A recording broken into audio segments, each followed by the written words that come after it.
එක ඔබතුමාලා සාතික වෙනවද? දැන් ඉතින් කිව්වනේ ඇම්බියුලන්ස් ඩ්‍රයිවර්ලා එනවායි කිව්වා.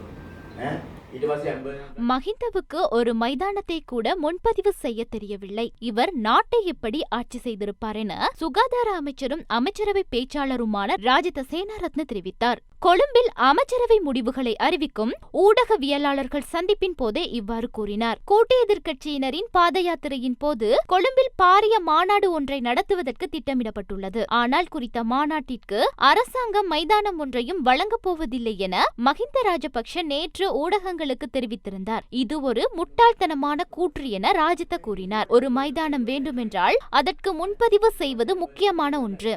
ஆனால் மஹிந்த தரப்பிலிருந்து இதுவரை யாரும் தமக்கு ஒரு மைதானம் வேண்டும் என்று எந்தவிதமான முன்பதிவையும் செய்யவில்லை.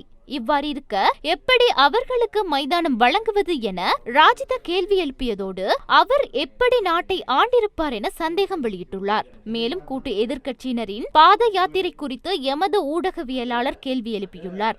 இதற்கு பதிலளித்த அமைச்சர் இவர்களின் பாத யாத்திரைக்கு அரசு தரப்பிலிருந்து இடையூறு ஏற்படுத்தப்படும் என்று பல தரப்பினராலும் பேசப்படுவது பொய்யான விடயம்.